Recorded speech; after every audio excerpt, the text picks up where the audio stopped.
Las personas que más te quieren son las que más te frenan, no tu enemigo, quien te quiere. Y lo hacen sin saberlo, porque tu cambio destruye un equilibrio que ellos necesitan, y ese equilibrio vale más para ellos que tu crecimiento. Y tú llevas años llamando a eso amor. No te están ayudando, te están manteniendo, aunque jamás lo digan, aunque ni siquiera lo sepan. Eso no los hace malos, los hace humanos, pero te frena igual. Lo hacen porque tu cambio amenaza un equilibrio que ellos necesitan. Alfred Adler lo estudió durante décadas y llegó a una conclusión que muy pocos quieren escuchar: que el entorno más cercano casi nunca celebra el crecimiento real. Porque el crecimiento real de una persona cambia las reglas del sistema en el que todos viven.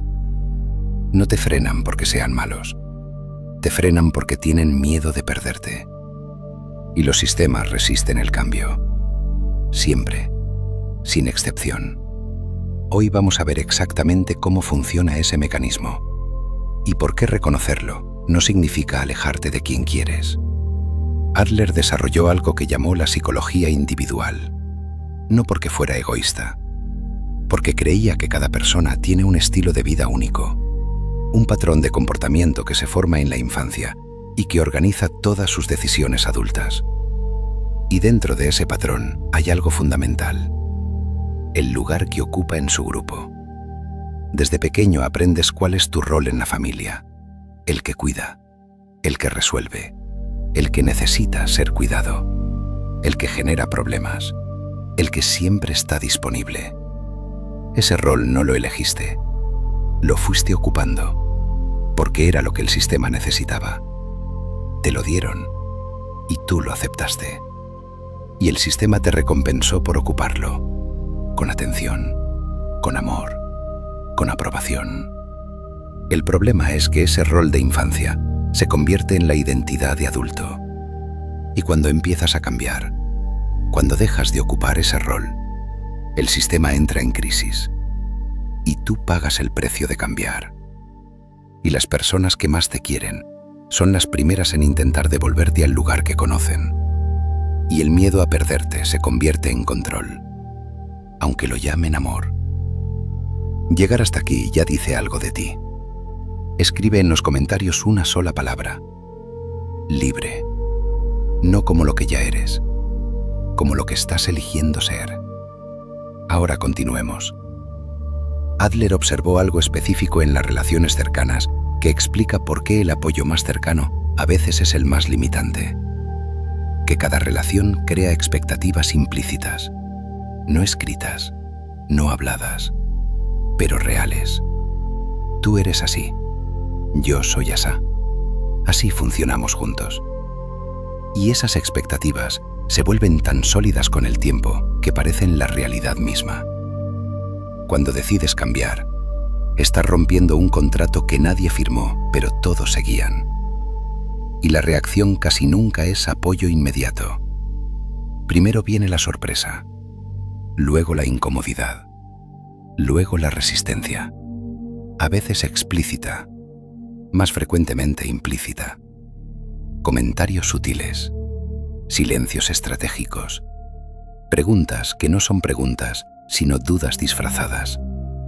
¿Estás seguro? ¿No es demasiado? ¿Y si no funciona?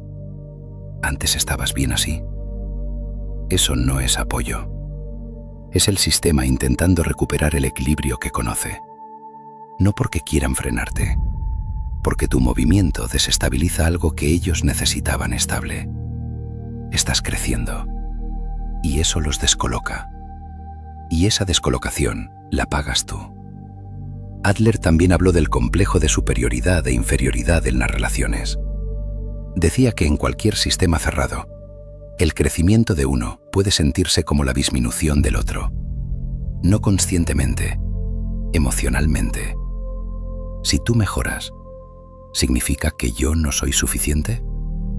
Si tú cambias, ¿significa que lo que compartíamos no era bueno? Si tú te vas hacia algo mejor, ¿me estás dejando atrás? Esas preguntas no siempre se formulan, pero se sienten. y generan resistencia. Y esa resistencia no viene del deseo de hacerte daño, viene del miedo a perder algo, a perderte a ti, a perder el rol que tenían contigo, a perder la versión de sí mismos que funcionaba en relación a quién eras.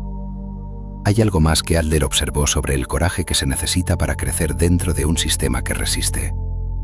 Llamaba a esto el coraje de ser imperfecto, la capacidad de seguir adelante aunque generes incomodidad en los que quieres, aunque decepciones expectativas que llevan años instaladas, aunque el proceso no sea limpio, ni fácil, ni celebrado.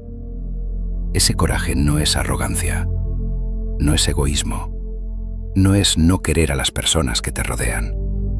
Es entender que tu crecimiento no les pertenece a ellos, aunque les afecte. La relación que sobrevive a tu cambio era real. La que no sobrevive era un contrato. Y que negarte a crecer para proteger su comodidad no es lealtad, es renuncia. Renuncia a ti mismo, envuelta en la apariencia de generosidad. ¿Cómo distingues entonces entre alguien que te frena con miedo y alguien que te frena con maldad? Adler tenía una respuesta sencilla. Mira qué pasa cuando les das tiempo. El que te frena con miedo, con el tiempo se adapta. Puede que tarde, puede que le cueste, pero eventualmente encuentra la forma de seguir queriéndote en la versión nueva. El que te frena porque necesita que no crezcas, escala, pone más presión, multiplica los obstáculos, porque lo que protege no es la relación, es el poder que tenía sobre ti cuando eras quien eras. Adler también hablaba del sentido de comunidad como necesidad humana fundamental, que las personas no podemos crecer en aislamiento, necesitamos pertenecer. Pero la pertenencia real no es conformarse, es ser aceptado como eres mientras cambias. Y las relaciones que solo te aceptan mientras permaneces igual no son pertenencia real, son control disfrazado de amor. Las personas que más te quieren son las que más te frenan. Sí, a veces es así. Y no significa que no te quieran. Significa que el amor y el miedo coexisten en las mismas personas, que pueden quererte profundamente y al mismo tiempo tener miedo de lo que tu crecimiento implica para ellos. Adler no te pide que los abandones, te pide que los veas con claridad, que distingas entre el abrazo que te sostiene y el abrazo que te inmoviliza, que crezcas sin pedir permiso, aunque genere fricción. Adler también observó algo sobre la dinámica familiar que conecta directamente con esto, que en cada familia hay un guión implícito, una narrativa sobre cómo son las cosas y cómo deben ser. Y cada miembro de la familia tiene un rol en ese guión, un papel que cumple para que el sistema funcione. El rol de cuidador, el rol de mediador, el rol del que siempre tiene razón, el rol del problema. Esos roles no se asignan conscientemente, se van consolidando a través de años de pequeñas interacciones y se vuelven tan sólidos que parecen la identidad real de cada persona. Cuando empiezas a salir de ese rol, cuando dejas de ser quien el sistema esperaba que fueras, el sistema entra en crisis. Y la crisis se manifiesta como resistencia hacia ti. No porque hayan decidido frenarte, porque inconscientemente intentan restaurar el equilibrio que conocen. Adler también hablaba de algo que llamó el estilo de vida erróneo, el patrón de comportamiento que una persona desarrolla cuando interpreta mal su lugar en el mundo. Creer que solo eres valioso si eres útil, que el amor hay que ganárselo con esfuerzo constante, que destacar es peligroso, que necesitar algo es debilidad. Esas interpretaciones se forman en la infancia y se convierten en el filtro a través del que ves todas las relaciones adultas. Y cuando alguien cercano intenta frenarte, a veces lo permite porque confirma la creencia de que no mereces avanzar, de que hay algo en ti que necesita ser controlado, que el entorno sabe mejor que tú lo que te conviene. Reconocer ese patrón no es culpar a nadie, es ver la dinámica completa con honestidad. incluida tu propia participación en ella. Adler también describía el proceso de cambio como fundamentalmente social. Decía que no crecemos en aislamiento, que el crecimiento real siempre ocurre en relación con otros, pero que las relaciones que facilitan el crecimiento son muy específicas. Son las que combinan el amor incondicional con el desafío constante. Las que te quieren como eres y al mismo tiempo te empujan a ser más de lo que eres. Esas relaciones son raras y cuando las encuentras, son el recurso más valioso que puedes tener. La relación que sobrevive a tu transformación es la única que era real. No porque las demás sean malas, porque estaban basadas en un contrato implícito que ya no puedes cumplir.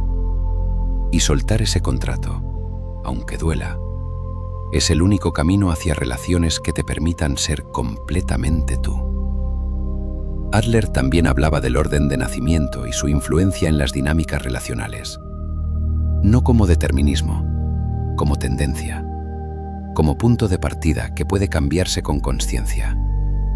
El primogénito que aprendió a ser responsable de todos tiende a reproducir esa dinámica en todas sus relaciones. El pequeño que aprendió que ser encantador era su herramienta de supervivencia tiende a usar el encanto donde necesitaría límites.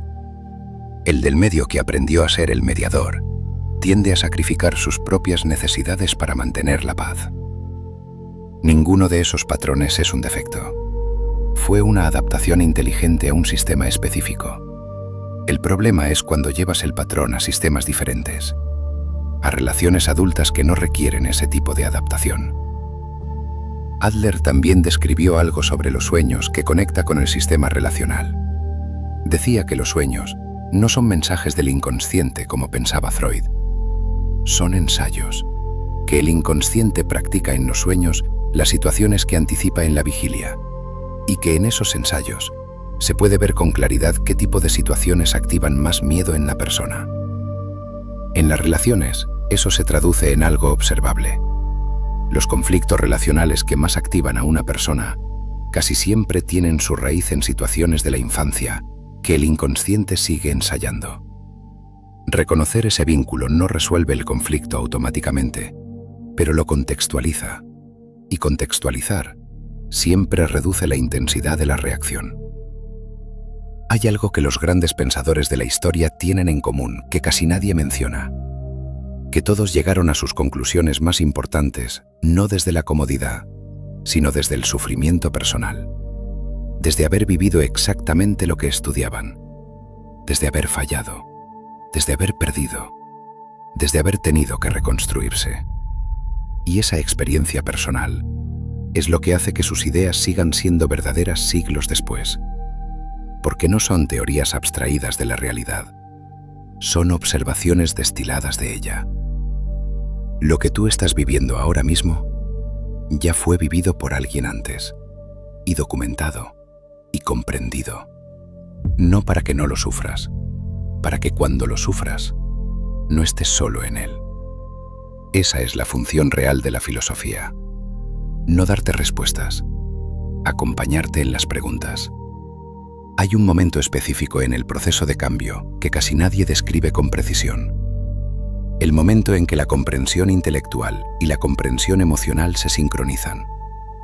Puedes entender algo con la cabeza durante años, saber que el patrón existe, conocer su nombre, describir cómo funciona, y aún así, seguir repitiendo. Porque la comprensión intelectual sola no transforma. La transformación ocurre cuando lo que entiendes con la cabeza también lo sientes en el cuerpo. Cuando no solo sabes que el patrón existe, cuando lo notas en el momento en que ocurre, y tienes ese segundo de pausa entre el estímulo y la respuesta, donde puedes elegir diferente. Ese